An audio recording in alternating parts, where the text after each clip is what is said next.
আজকের এই বিশেষ আয়োজনে সবাইকে স্বাগত জানাচ্ছি। আচ্ছা, বাস্তব জীবনের সাথে ভীষণভাবে জড়িয়ে থাকা খুব ইমোশনাল একটা গল্প নিয়ে আজ আমরা আলোচনা করব। নাটকের নাম যে বাঁধন যায় না ছিঁড়ে।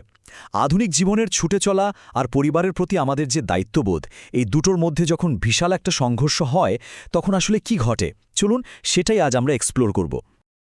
ব্যাপারটা একটু ভেবে দেখুন। একদিকে তিল তিল করে গড়ে তোলা একটা ক্যারিয়ার, আর অন্যদিকে অসুস্থ বাবা বা মা। এই দুটোর মধ্যে যদি কোনো একটাকে বেছে নিতে বাধ্য করা হয়, তখন সঠিক সিদ্ধান্ত কোনটা হতে পারে? খুব জটিল একটা প্রশ্ন, তাই না? আজকের এই বিশ্লেষণে আমরা ঠিক এই টানাপোড়েনটাই একদম নিরপেক্ষভাবে বোঝার চেষ্টা করব। এখানে কেউ পুরোপুরি ঠিক বা ভুল নয়, বরং পরিস্থিতিটাই আসল ভিলেন। গল্পের শুরুতে আমরা একদম আধুনিক আর টিপিক্যাল একটা দম্পতি জীবন দেখতে পাই, যেখানে মূল ফোকাসটাই হল কেরিয়ার আর জীবনের ইঁদুর দৌড়ে টিকে থাকা। এই গল্পের মূল চরিত্র দুটো হচ্ছে জাফর আর টুম্পা। তারা দুজনেই দারুণ অ্যাম্বিশাস আর কর্পোরেট জগতের চরম চাপের মধ্যে দিয়ে দিন পার করছে। সবচেয়ে ইন্টারেস্টিং ব্যাপার কি জানেন? তারা টানা ৩ বছর প্রেম করে বিয়ে করেছে, আর বিয়ের পর একদম শক্তভাবে সিদ্ধান্ত নিয়েছে যে ক্যারিয়ার পুরোপুরি সুরক্ষিত না হওয়া পর্যন্ত পরের ৩ বছর তারা কোনো সন্তান নেবে না। বুঝতে পারছেন তো তারা নিজেদের জীবনের প্রতিটা স্টেপ কতটা নিখুঁতভাবে কন্ট্রোল করতে চায়? কিন্তু এই ছকে বাঁধা জীবনে হঠাৎ করেই একটা বিশাল বড় ধাক্কা আসে।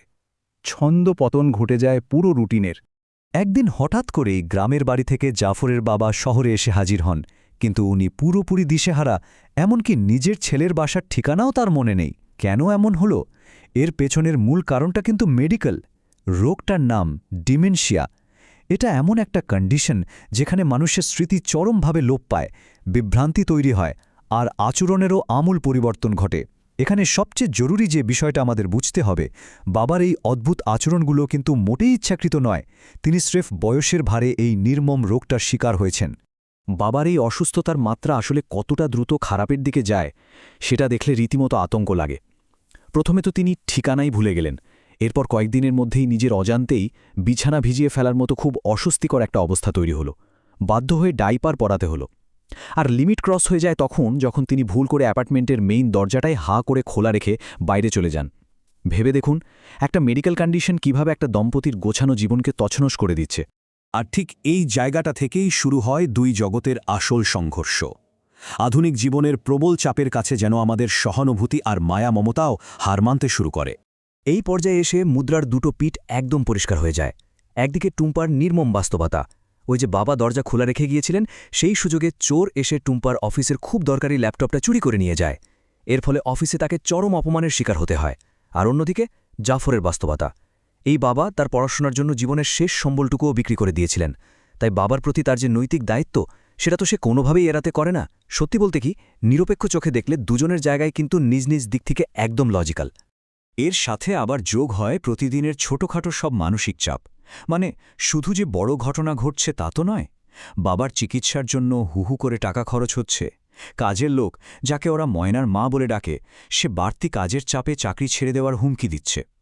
এমনকি প্রতিদিন খাবারের লবণ কম বেশি হওয়া থেকে শুরু করে পরিষ্কার পরিচ্ছন্নতা নিয়ে লেগেই আছে অশান্তি।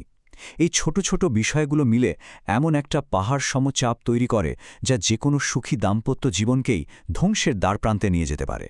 তো এই সব কিছুর প্রেশার যখন একদম চরমে পৌঁছায়, তখন তো একটা চরম পরিণতি আসবেই, তাই না? ঠিক সেটাই হলো। ওই ল্যাপটপ চুরি যাওয়ার পর চরম হতাশা আর মেন্টাল ব্রেকডাউন থেকে টুম্পার ধৈর্যের বাঁধ একেবারে ভেঙে যায়। সে সোজা একটা আল্টিমেটাম দিয়ে বসে, ওনাকে গ্রামে রেখে আসো, না হলে আমি চলে যাব। দেখুন, অফিসে অপমানিত হওয়া আর নিজের জীবনের কন্ট্রোল পুরোপুরি হারিয়ে ফেলার যে একটা চরম ক্লান্তি, সেখান থেকেই কিন্তু সেই কথাটা বলেছে।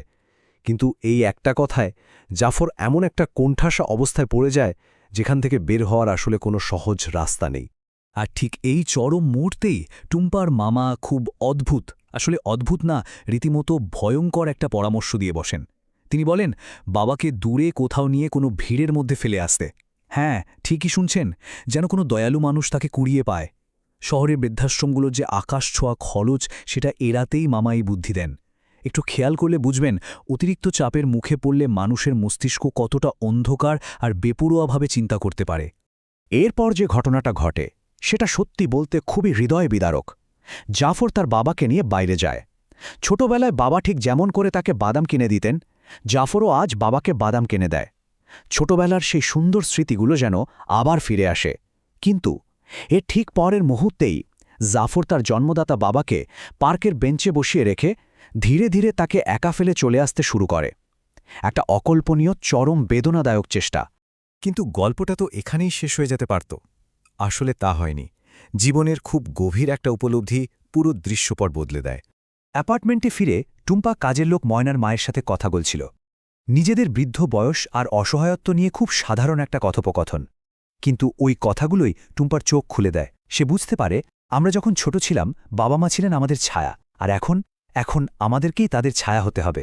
এই চরম সত্যটা উপলব্ধি করার পর টুম্পা কাঁদতে কাঁদতে জাফরকে ফোন করে আর বাবাকে ফেলে আসার ওই ভয়ঙ্কর কাজটা থেকে তাকে আটকায়। সে বুঝতে পারে যত্ন নেওয়াটা কোনো বোঝা নয়, এটা আমাদের জীবনেরই একটা অমোঘ চক্র।